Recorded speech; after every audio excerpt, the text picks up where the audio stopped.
أعوذ بالله من الشيطان الرجيم. بسم الله الرحمن الرحيم.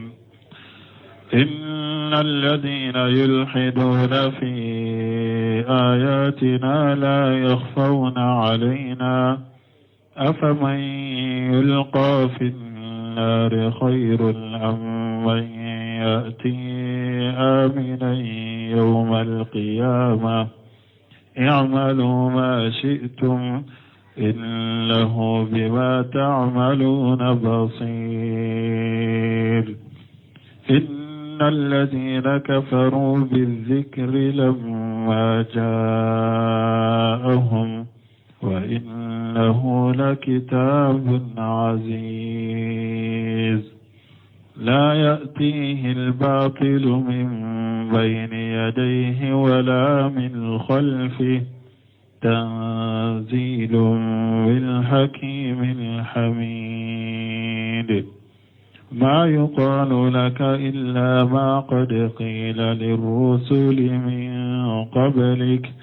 إن ربك لذو مغفرة وذو عقاب أليم. بسم الله الرحمن الرحيم. والصلاة والسلام على نبينا محمد وعلى آله وأصحابه وسلم تسليما كثيرا. سبحانك لا علم لنا إلا ما علمتنا إنك أنت العليم الحكيم. أستغفر الله الذي لا إله إلا هو الحي القيوم وأتوب إليه. اللهم انفعنا بما علمتنا وعلمنا ما ينفعنا وزدنا علما. بيتنا سوية إجريا باكلي أني كمناني أني بيناني أني شغي سهر المحرم minye hijriya san kalo folo besunyo wolon fulanai miladin nasarau kajjate ba fula ani muga ani woro san kalo woro na besunyo muga ni fulanai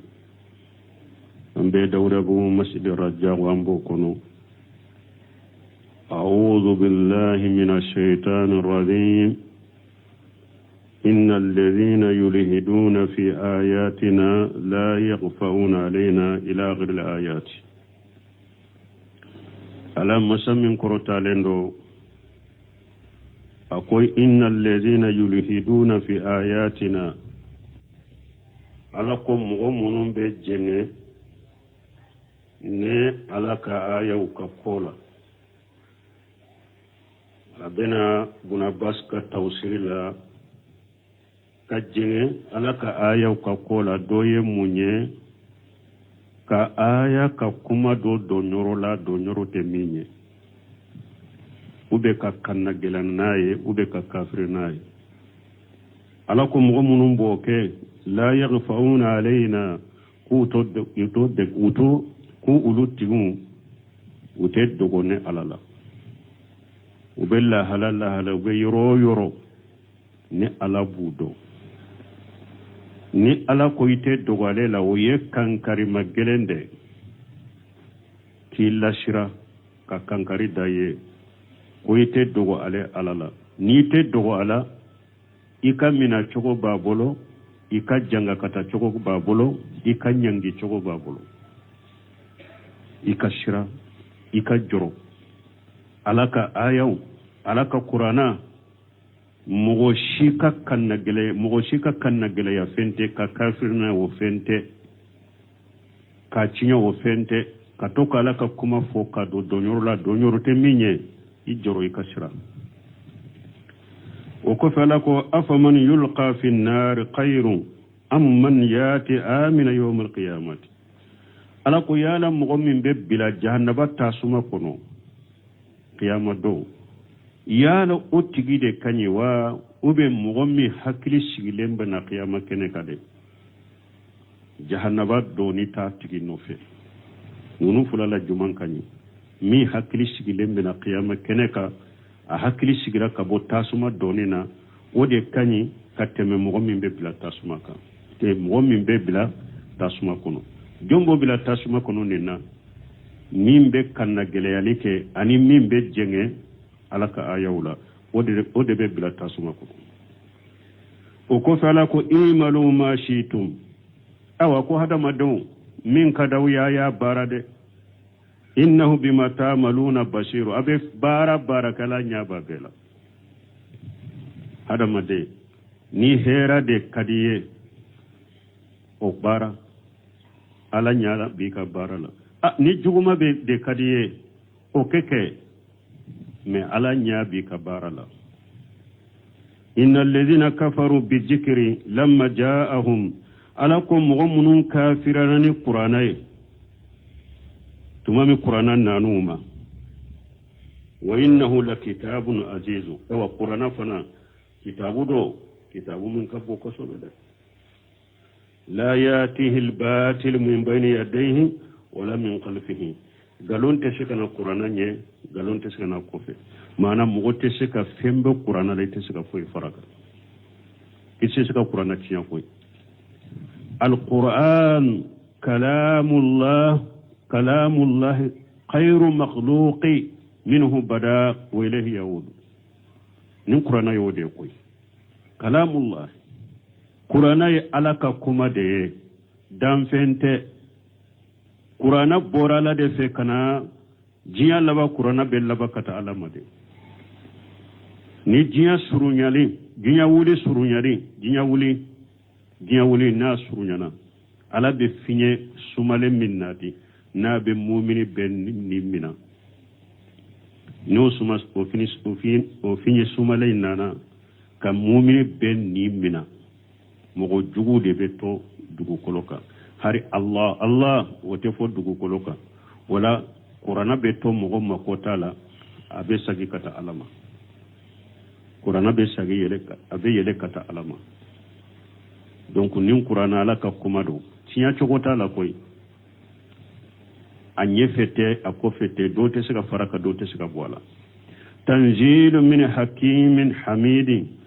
qur'ana jigina kabo masab ni fakire masakodo masa tanune abi tanune do jiya tanune la gra folo mo la ba mo beba tanu ma yuqalu laka o ko fala ko chide ma foyite fo ute foye e ka jugu makka kafirun ute fo eye illa ma qad qila lirrusul min qablika fo min fora chide unye inye nyeddi susuma chide nyede makka kafiru tumbe kuma jugu munun fo chide nye nani ni jugu agalontigali ala ko chide ma kuma shide te fo eye fo chide munun temna enya nyuguna foru yede inni nye chide nyere fana awa dawakila fana chide unye wolelike kata mimma ala kelempew kabbato dugu koloka tawhidi foyi kana wole ka fara alaka tembe foyi fana yede wala ni aya munun fule dusu suma ben ni na hakili sigbe ni aya wala dawakila uye kosobe dawakelaw munun be dawake kata alama tauhidika cinyaka hakili sigini dususuma be awye ni ayaw kono hakili sigi folo ala ya hakili sigi ko cinya min bambolo qur'ana min bambolo ko cinya togo tala mogo tesika cinya mogo tesika cinya mogo tesika a cinya kabo jiyan kono la yatihi al-batil min bayni yadihi wala min khalfihi nin qur'ana cinya togo tala de ademelende do al haqqu mansurun mumtahanu fala ta'jab wa hadhihi sunnatu rahman bul qaymu yode fo ako cinya ko ademelende do ko ala be cinya demede ko me cinya be la jarabi ako kana kabako la waye ala katashira de ala be cinya la jarabi mata la bilade cinya be la jarabi me cinya de melendo cinya be deme alla jarabili kana kaba ko yen o ye ala ka tasira de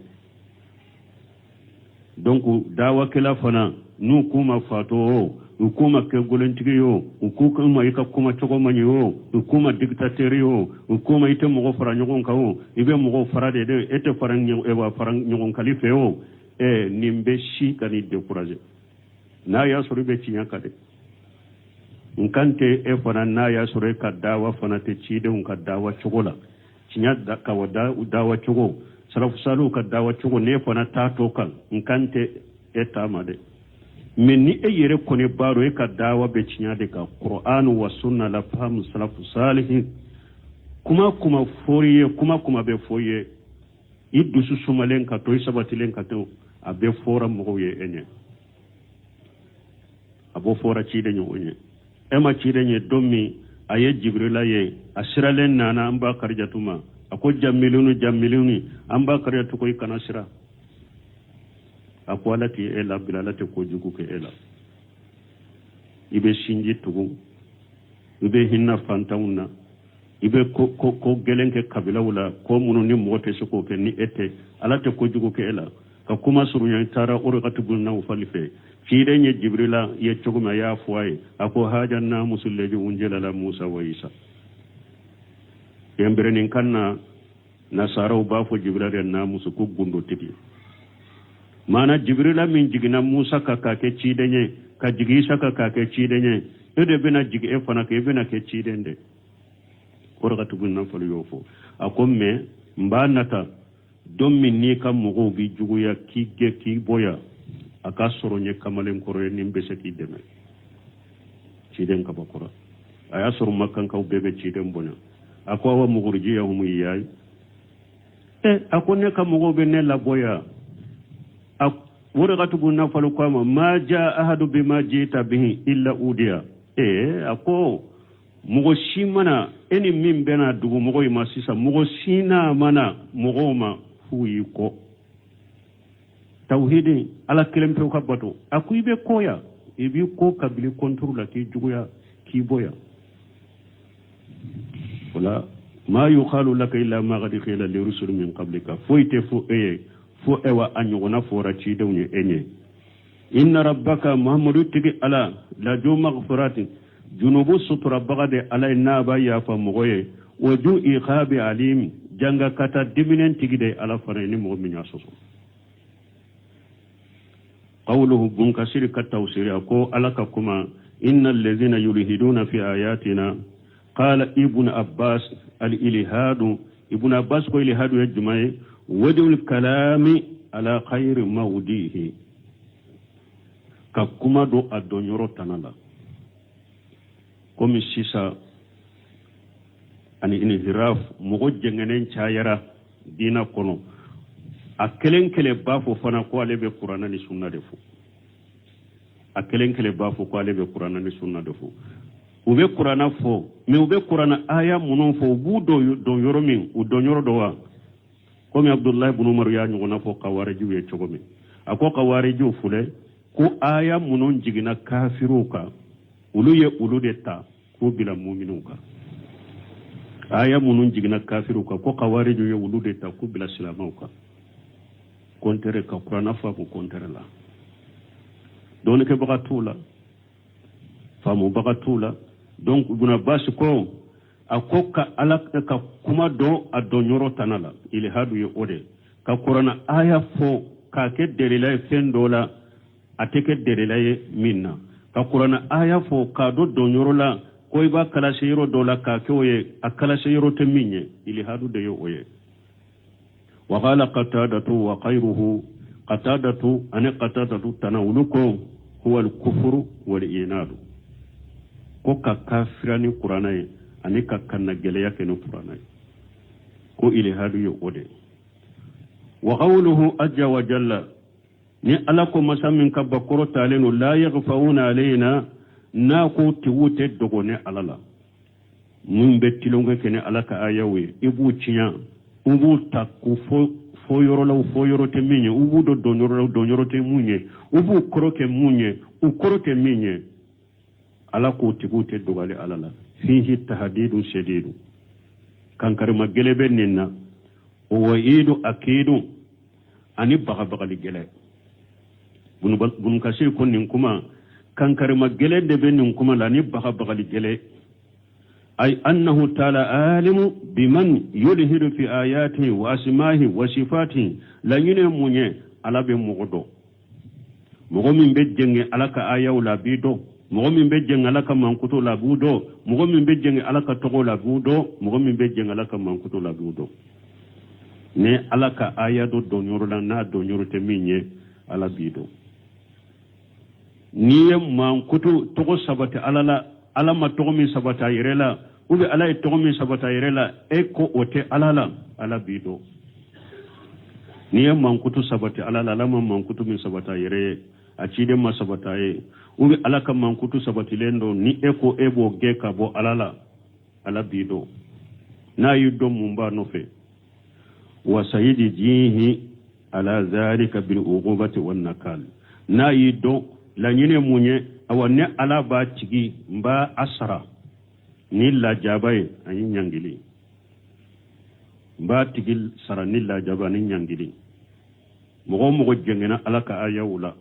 mogo jengena ala ka togula mogo jengena ala ka mankutula ala ko abi do na yi do la nyine munye ko abi sara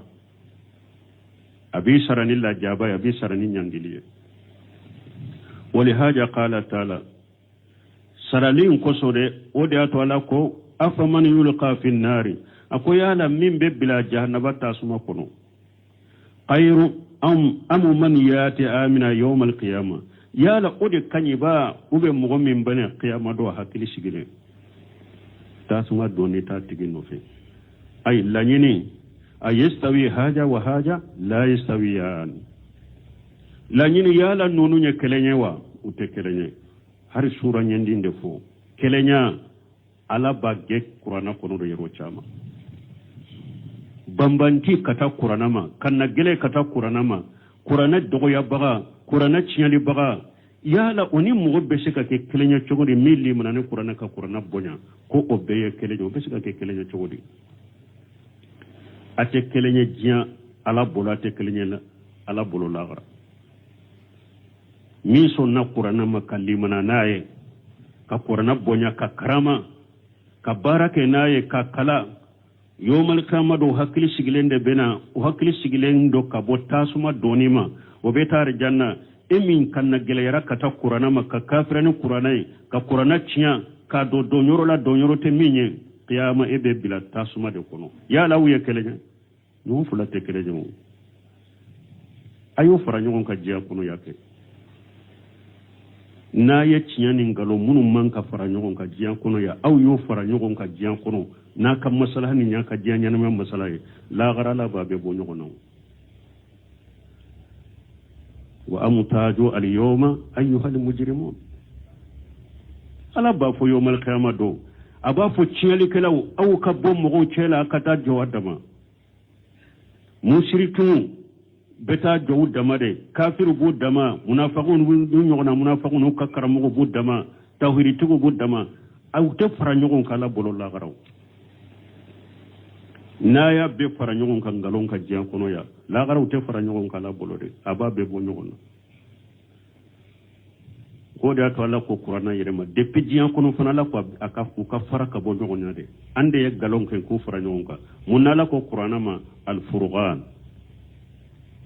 furqan ko abe tiya min galon faraka bo nyona munna makkan kawum ko muhammadu cide ma ko muhammadun farraqa bainan nasu ni riwaya dola muhammadu faraqu bainan nas badul wahay bukhari de munna makkan kaw yo fo cide ne parce que tuma me cide ni tauhidi nana faani adde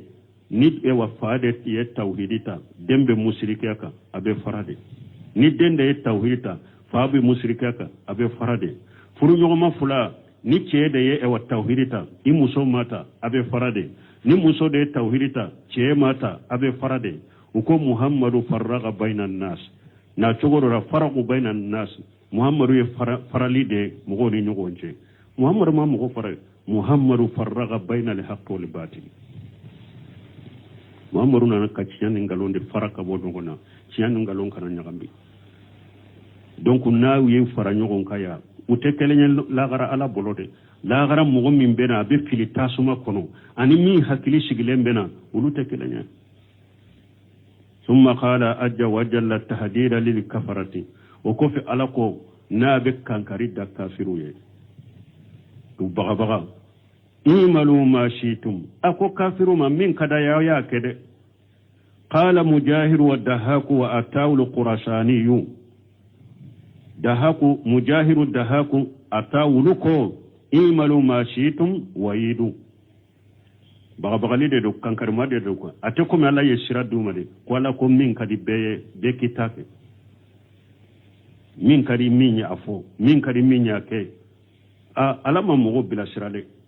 kankari de ninye ay min khairi aw sharri min kadi min ya ake ni hera de kadi ake ni jugumande do de kadi ake innahu alimu bikum wa bashiru bi amalikum ya ala bawdo de anyaba ka bara wala fana ni minye hera de ke ala bi ka hera do anyabi ka bara la abi sara ni minye juguma de ke ala bi ka juguma do anyabi ka bara la abi sara ki janga ka ta qiyama wali haja ninde ko so qala ala ko innahu bima ta'maluna bashiru ewa ala abe bara barake ala nyaba bela foyte do ala lambali mo ثم قال وكفي ألاكو إن الذين كفروا بالذكر أقوم غموني كافرين القرآن لما جاءهم تمام القرآن نانوما وهو القرآن ذكر من فلان القرآن ديدو مغمون كافرين القرآن تمام القرآن نانوما وإنه لكتاب عزيز قرآن كتاب بعد عزيز قرآن موني أي مانع الجناب لا يرام أن يأتي أحد بمثله أو قرآن أفان تنغالندرو مانا قرآن تنغالندرو مغشيت شكا فويك قرآن لا يرام أن يأتي أحد بمثله مانع الجناب لا يرام قرآن كرفلاو أتنغالندرو مغشيت شكا فلا نينيكا كي قرآن أو مغشيت شكا نانا نيغونا يفانا mogote se ka fen kala mogote se ka nani qur'ana nyuguna ite se ka tiya ite se ka nana nyuguna la yatihi al-batil min bayni yadi wala min khalfihi ay laysa lil butlan ilayhi sabilu mana sirate tiyali ma kata qur'ana ma sirate tiyali kala bolo kata qur'ana ma sirase tiyali re bolo kata qur'ana ma لأنه منجل من رب العالمين parce que Qur'ana jigina kabo damfin tigi ala defe jigina ala defe damfente ala ka kuma de do a jigina kabo ala defe sirate mugo bolo ko ibe nin Qur'ana ciya tawa sirate ciya li kala bolo fana katanin Qur'ana ma wali haja qala min de ko so ala ko tanzilu min hakim hamid ay hakimu fi aqwalihi wa afwalihi ala yakiri masade kodo masado aka kuma kauna aka kewale wala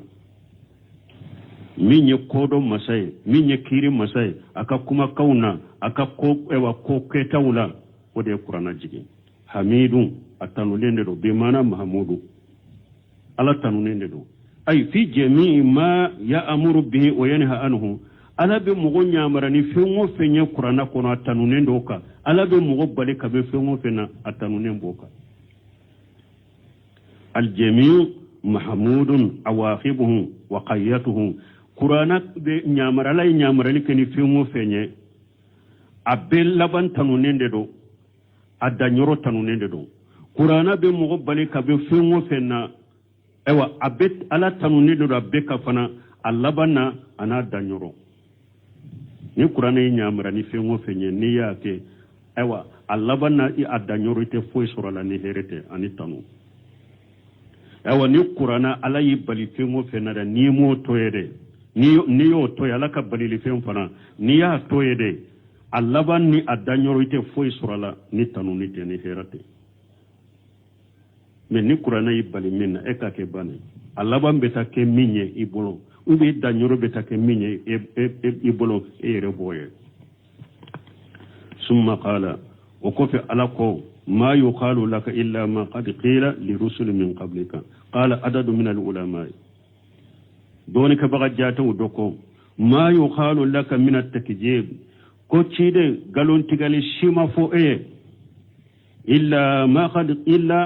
qad qila li rusul min qablika fummi fo anyuguna fora cide unye enye e kam mo ye galon tigali kila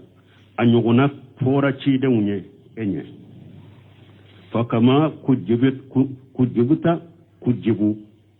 komi e kam mo ye galon tigali ya chogomi de cide munun temena enye uyu fana galon tigali ya o chogo kelendela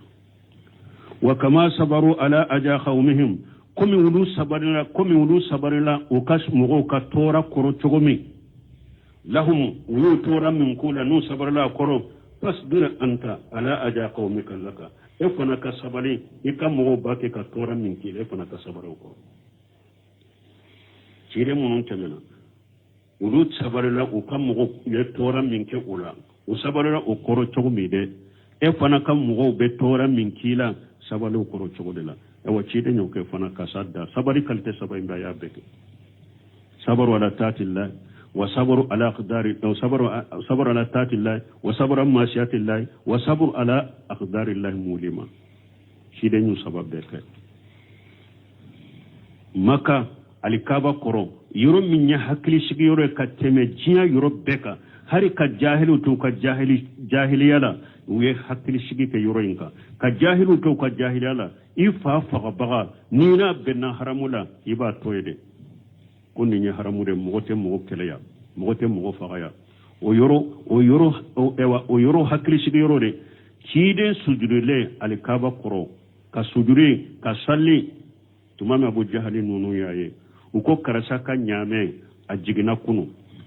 nyame dembora ewa demforo ko minna ana ka nyama na ka jisalaga na jolina film dumbe se kata ota anko fila sujudu to kaya do tarota ciden sujudu to uyu daka adesara ka wuli kuto aka waya soro adem muso fatumata o fitini debe ode nana gire cidena kunyoni kabwaka ciden sabara ni be koro donc ni mo ni ko ebe dawa ke ni tawhidi ni cinyade ibe toro de koy kuma jugo de be fuye ke wala jugo de be taki segere ibe toro de me ibe sabali de cide un toro la de o sabari la de donc ni e fana ko ibe cide un tade ke be toro ibe sabali de nin tawsir min fulani ni bun kasir ya fa ko wa haja ikhtiyar ibn jarir ako bun jarir nin de sugantiya mana cide munu e kam mo yi galontiga ya chogo mi de cide munu temena enye o kam mo fana yu galontiga ya o chogo de la ewa e kam mo uyu ewa galontiga la chogo mi cide un to fana mo yu ka galontiga o chogo de la donc o sabari ya chogo mi sabari bunjeri en ninde sugantiya wala an ko ni aya hakil shigu be ni ala aya la dawa kela bolo cinya dawa kela ani ewa ka akuraji dama an ka hakili shigi yoro ye munye bo ala ya yira na cinya li kela be dina la de aya damina odela munum be kanna gele ala ka aya ko cinya li kela be dina la ode ato haribbi buno seminu ka kitabu nyuman do be na ya dila demisenu munu nye dina ta sababu munu nye dina ta nuba fe ka wele ke kata dina ma ewa jogo munun kaka soro ula mankutu munun kanka soro ula nu ka dawa be ube ganyo ka dawala sahawatul islamiyya kitabu nyuma kala demisenu kanka kala kosobe kitabu nyuma sahawatul islamiyya kitabu nyuma ayo afo akono ako e wadaba kala kana jigitige ko chinyali kala kacha o kani jigitige o kani décourager o kani fari faga ka fo chinyali kala kacha o kana dawa kela farifa ifari kana faga donc ala fule ko de fo aya folo tiali kela ube bambantu be mumbe ba alaka aya mumbe ba qur'ana ma mumbe qur'ana tinya sunu tile nu ba doya o kana weleli kela tinya weleli kela o kani farifa o kani décourager tinya de be demeo o kani décourager tuma ma yo fo tiali kela kacha aya hakiri shigi yoro juma akon tinyali kila cha yara chogo ako qur'ana ye minye sirate tiñali bolo kata qur'ana ma ine hakkili sigi an bolo ni qur'ana dogo yara cogo cogo sirate tiñali kela ma kata qur'ana ma sirate tiñali bolo kata qur'ana ma qur'ana be to a cogo de la fo kata jiyan laba ka sagi kata alama o ka kura jirma kika i hakkili sigi i hakkili kasi sabana yoro jumaye e dawa kila yin fana kuma jugu munun be fo iye ke wale jugu munun be kaila i ka sabali i ka munyu ka sabala koro o jogona fora ci dewnye o de ya to tuma mi yesa usal fawjan ni ka ko muhammad ibn abdul wahhab ko do ba sapute o ba lagose ko be bali mo la ko ci de nyere ma lagose ya ako mo ma fen fo ci de nyere o ma ci de lagose ya o te bali mo la ni mo ko ibe joka wele ke kata tawidi ma ka wele ke kata cinya de ma fembe fiye de jugu de be kela jugu de be soroila fembe fiye de ibe sabalo korode donc anyo fana courage soroya ni ala ya hakili sigi kandu susuma dictateur do aka kuma umanyi do abetende ate fara nyogon ka feo ewa ni shi ni eyere koni baro be cinya de ka ni nushi kani décourager munyu koro ika sabalu koro ika continue ka dawala inna rabbaka wa qawlu ta'ala ni ala qala min koro talendo inna rabbaka la ju maghfirati ay liman taba ilayhi alay junubu ya fa masay katam mo ma ni mo min tubira katala made muhimu ya bun kasir fule kam min fo nafa bala ya de liman taba ilayhi parce que ni fana ya mo chama minawo ni ko mugo ma harabe ala sosoni haramuni ala kutamina karasa ni ye junubu de ni toyesa ibombo si die haramu ye kana de atoye ibombo si bila ikafuni jigali kabakuru fura doguma kafufu haramu da toye donc ki bolo de wal musum haramu ya toye inna allaha ghafurur rahim abi jabini ninde yechi on fodre inna allaha ghafurur rahim me jonye ala be ya fa jonye ala be jon nema liman taba wa inni laqafaru liman taba wa amana wa amila amala salihah ala yero yo defo akunni ala ye junubu ya fa masa mugo de min tubira de ni tubira ka bo junubu da ala ba ya fa iye ni e dumelen be junubu ka shigilen be junubu ka ko ala ya fa masa o ye setane ka marsali de donc ala junubu ya fa masa mugo ye ni mugo min tubira kata alama wa ju iqabi alim aw alay janga kata diminen tige fana jonye ay liman istamarra la kufrihi wa tughyanihi wa inadihi wa shiqaihi wa mukhalafatihi aw alay janga kata diminen tige de mogoye fana mogo min ni dumene ka kafiraka idumire ka danteme ka idumire ka kanagele yaka idumire ka kunango yaka idumire ka tinya sosoleka alay janga kata diminen tige kata fana ma ni e ka dumulen bi ka junubu kare alay janga kete gelen tige kata elama ngo de ato ala ko wa inni laqafaru liman taba abafu ayami labana wa anna ajabi huwa al-ajab al-alim nabbi ibadi anni huwa al-ghafur nabbi ibadi anni ana al-ghafurur rahim wa anna azabi huwa azab al-alim ngo fulade be nka jon khibariya kunne alaye junubu ya fa masade ne alaye neman masade awa ika fu ya fana kunne alaye janga kata diminen tigide de nka janga kata fana aka gele a diminen de do fulade be nyon fewo fulade fulaka foya alaye junubu masai mogoye nimin tobira waju iqabi alimi janga kata diminen dunke do fana mogoye min dugo ka junubu ne kala sosoko ولو جعلناه قرآنا أعجميا لقالوا لولا فصلت آياته أعجمي وعربي قل هو للذين آمنوا هدى وشفاء والذين لا يؤمنون في آذانهم وقر وهو عليهم عمى أولئك ينادون من مكان بعيد ولقد آتينا موسى الكتاب فاختلف فيه ولولا كلمة سبقت من ربك لقضي بينهم وإنهم لفي شك منه مريب. alaban kibariya kabo kafiru ka kanna geleyama uko law jalinahu qur'ana ajamiya alako law jalinahu qur'ana ajamiya alako kone ale ala tunyenin qur'ana jigi kan wure de la minta arabu kan yado ajamiye de kan minte arabu kan ate kuma ajamiyan nan ba fu ko faranfinka ay ajamiyu ye mugo hari na farajendero fari jelendero na te arabu kan fo uba fu abeka kande mako ajamiyu minte arabu kan fo alako na le tunye qur'ana jigi kan wure de la minte arabu kanye la khalu kafiru ka kanna gele yakoso tumba fo laula fusilatu ayatuhu hari ala tunka qur'ana ka ayau aku faranfanshiya a ajamiyu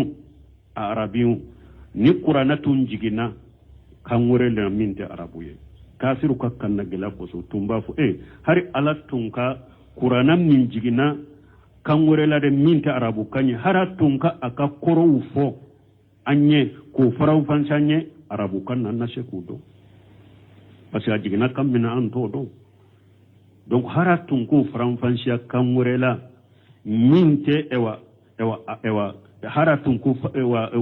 utawsiranye arabu kan parce que jigina minna uta arabu kanye utumben ninfo uba fo tuguni ajamiyun arabiyu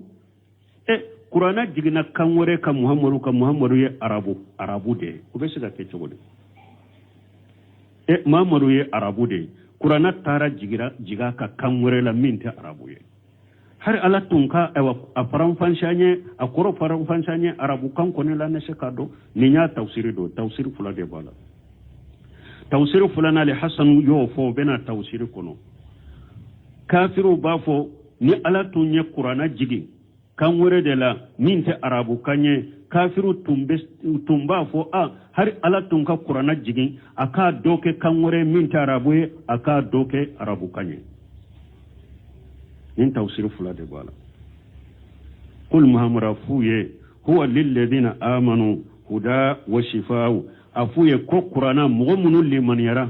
qur'ana ye ewa kanda de qur'ana ye fura de mugoye munul limanani qur'ana ye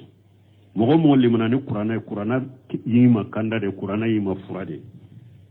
walladina la yu'minuna mogo munum madda qur'ana law man limanani qur'ana fi ajanihum waqaru tulo gereya debe ulu katilo ulu tulo gerelende ulu tesuka qur'ana fam ulu tulo gerel munum man limanani qur'ana ulu tulo gerelende ulu tesuka qur'ana fam wa huwa alayhim a'ama awa qur'ana dibilende be ulu bulo afinyela ulu bolode utulu teshekaye ulaika yunadawuna min makanin ba'id nunun tigla mogode nube wele yorola yoromi na kaja mana unte qur'ana famu abe komi ni mo min be yoroja ni eko e ba wele nati kakamme nunini qur'ana be o chogodela wala qad atayna musa alkitaba ala koko alaye kitabu di Musa ma taureta fa uqtilifa fihi taureta tigu yore fana nyugon soso taureta kola walawla kalimatu sabaqati min rabbika muhammad ni kuma to masabe ne alafe kafo e kam manto ni mugo minye ne ala soso aka janga kata ba kono la harade no tum masabe ne ala bolo ka koro la hudiya bainahu ne ala tumbe kiri tige munu nye nyogon soso Qur'an la ntumbe kiritige ni nyogon che de pejia kono wa innahum la fi shakkin minhum murib awa ulu ube shikala kosobe shikka minnu be takana sagila kitabun ka kola lamma jakara tala alqur'ana munkashiru ko tumami ala ye qur'ana fala min korota lendo wa fasahatahu ani qur'ana wala walali wa balagatahu ani qur'ana ka balaga wa hikamahu fi lafzihi wa manahu ani ni qur'ana la benendo aka kuma la benendo aka kiru labbennendo aka mana labbennendo tumami ala yo fonye wama haja kafara nimbeka lam yuminu bihi mushrikun malli manani qur'ana tumami ala yo qur'ana tanu ka qur'ana wala li fo ka balaga fo ka yirana labbenno ka fonya labbenno na ka kuma la labbenno na ka manala ninna tabe mushrikun madala malli manani tumami ala yo fonye نبه على أن كفرهم به كفر إنار وتعنوتي على نانان كباريا كو كافر يكافريا من كني قراناي كو كان نجليا ندانتمي كافريا ديرو كما قال عز وجل كمني ألاكم مسمين كبكرو تالنو لو نجلناه على باد الآجامين ألاكم نألتون ينين قرانا جيجي مغو دودي كمونونتي عربوه فقراه عليهم او مغو نا يقرانا كلا نا يقرانا كلا عربوكا ما كانوا به مؤمنين وتنتلي مناناي ala yufa ya ore kono konni ale tunyen nin qur'ana jigi mogo wore de ka minte arabuye na ye qur'ana kara arabu kasiru nununka ko tunte limananai kazalika uchoko kelendela law unzila alqur'ana kulluhu biluqati alajami aw bun kasiri ka tawsir mi fula fule ka kuma min tugunina ako ala yo fa ya wore kono ala badil ajamina na tun jigina arabu bali dode ka aya kalo ka tuntelli mania awa kajalika ko abo chogodela law unzila alquran kulluhu bil luqati alajami awa ni ala yo qur'ana fana bejigi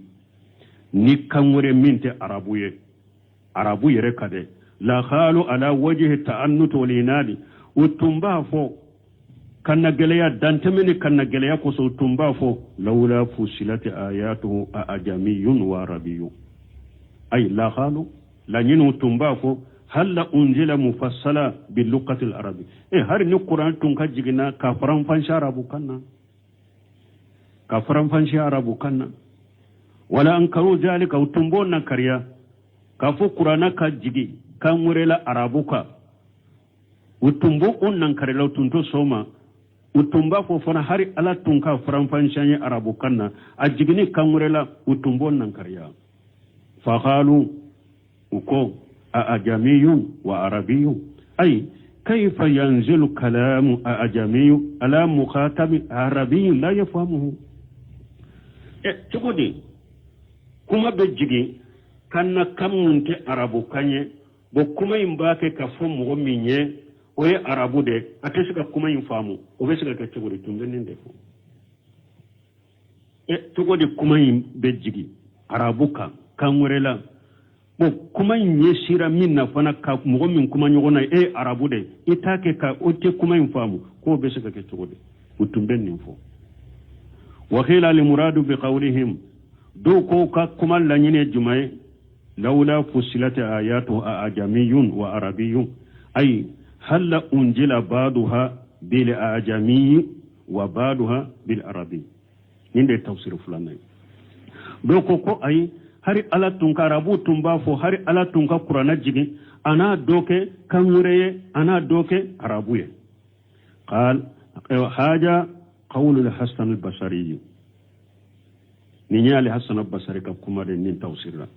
وكان يقرأها كذلك وكان يقرأها كذلك الحسن البصري تمني آية كلا ننتقدلا بلا استفهام في قوله أعجمي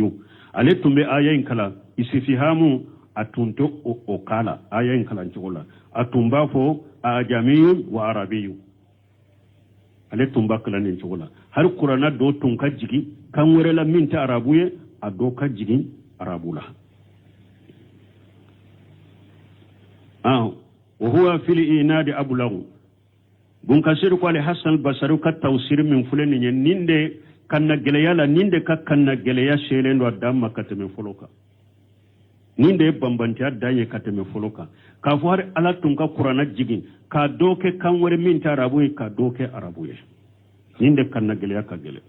ثم قال عز وجل وكفي عليكم مسمن كبكور تعلنوا قل هو للذين آمنوا هدى وشفاء أي قل يا محمد رفوه هذا القرآن من قرآن فلره لمن آمن به مغمي نالي من القرآن هدى لقلبه قرآن يكند وتجد بسكما والشفاء لما في صدور من سكوك وريب قرآن يفرأي وتجد لمغي شكا منو أني إوا كنا فيلم منو بعد بسكون كنو قرآن بوفرك كوبولا شكا يده ربي يده إوا كنو نفيل شكا من إتى بودا دو يرلا ربي يده شكا من إتى بودا دو يرلا كوغا تنين نقدو سامي ربي يده donc ni mogo min limunani qur'ana ye kanda ye dusukuma qur'ana ye kanda ye dusukuma awa qur'ana ye fura do fana wasu ni shikka munum be dusukun kono ani takana shage munum be dusukun kono qur'ana be wudu fana fa mu'mini walladhina la yu'minuna fi ajanihim waqaru ay mogo munum nu madda qur'ana la yafhamuna ma fihi ulu tiro gerele unde do min be qur'ana kono ulu tese ka fam wa huwa alayhim a'ama ay la yahtaduna ila ma fihi min al-bayan bangali munum be qur'ana kono tese ka kanda katama fana kama qala subhanahu wa ta'ala komin ala ya fo chogomi ala min selani ra korotalen wa nunazzilu min al-qur'an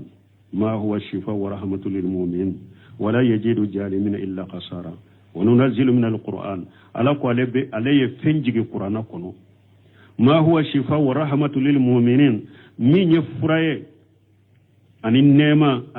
من يفرأي النعمة المؤمنين ولا يجد الجالمين إلا قصارى القرآن جيجنين القرآن كريم أتتوني لكلا جيد فوير نكردته أولئك لكم انتقلموا ينادون من مكان بعيد قال مجاهد يعني بعيد من قلوبهم نون انتقلموا وباكي قرآن بفوني مغسوق من ينو تلقلوا لك بو قرآن لا وما كندا كتا قرآن كندما نون انتقلموا نيكوي بي نون ولي كتا قرآن ما نون دسكون قرآن كجا نون دسكون قرآن كجا وقال ابن جرير معناه ابن جرير قال معناه منيه كأن من يخاطبهم وينادهم من مكان بعيد لا يفهمون ما يقول بنجرد آية كرمون نونون تغلا أولئك ينادون من مكان بعيد أكون نونون دي نوبون وله كتا قرآن ما نو تي قرآن فامو تي سواما أبي كومي نمو من يرو كجا أبي يرو جا إباكي كوله كما دو فايا تي كما ممياتا فامو نونون فنانو kanda kajja o chogodela abe ko ni mo min be yoroja e bake ka wele ibake ka min fo atake ka fam kulitum bun kasiru ko ale ko wa haja ka qawli ta'ala ako bun jere ka tawsir min fulani nye nimbe ko mi alaka kuma masamin ko talelo wa masalul ladina kafaru alakum mu'minun kafiriyara umma musaliya kama salil ladhi yani bima la yasma'u illa du'a wan nida abe komi mogomi e bagangenna ebe ewa ika bagan wole ibe mogo wole ibe mogo min wole ka kulo ka wole me alete fuyi me fu ika wole li ka tilobi kanna atilobi wole li kanna me baki ka kuma min fo atake ka famu ani kaja mogo min ni kaja e ya wole ale tilobi kulo kanna de me baki ka min fo ya atake ka famu pasiga ni kaja sumu utulo gerele unde do bukumu ubobole ndo nente sika chinyafo umuyun unya fina unde utesika chinyaye wa hum la yaqiluna ulu hakili tula wala bunkasiri ko bunjerere ka tawsiri min fulane anini aya tawsira nini aya la nyini bede kelene wa qala dahaku ko yunadauna yawm al-qiyamati bi asnai asma'ihim aleko ko yawmal qiyamah don ubu wala qiyamah kene kan nu ka togo juguye ubu wala qiyamah kene kan nu ka togo juguye wa qawluhu ni alako wala qad atayna musa al-kitaba fa ughlifa fihi ay kujiban wa ujiya alako ko alaye kitabu di musa ma tawreta me tawreta tiguye nyogo soso tawreta ka kola mana lanyine munye uye tawreta uye musa galontigeya ka musa toro kitabu dira musa makana ka mugoma musa ka mugo ye musa galontigeya uya toro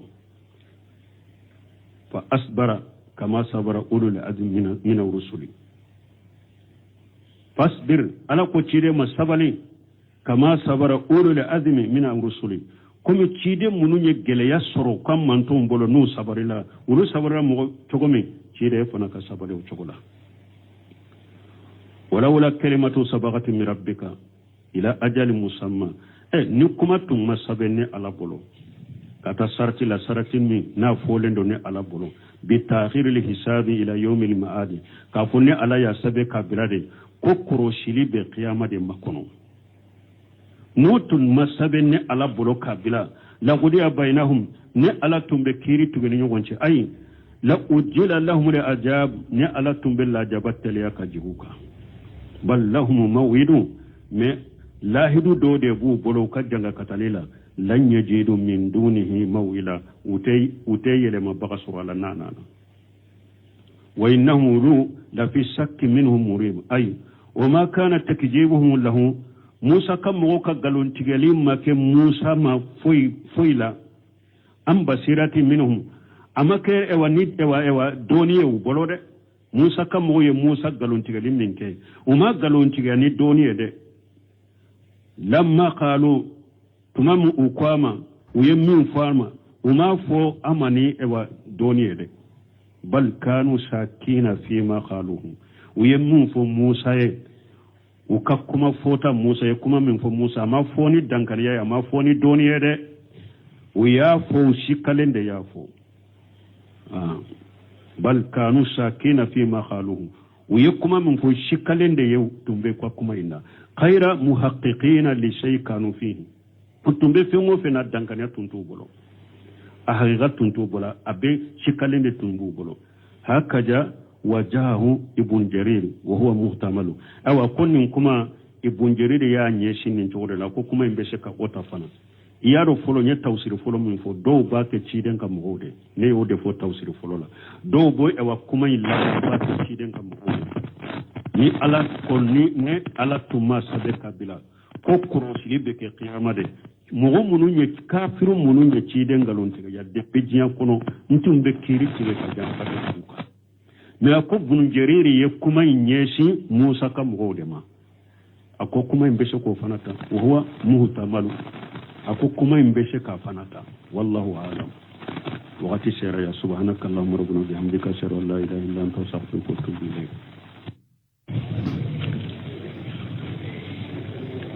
سورة الفصيلات آية بنانا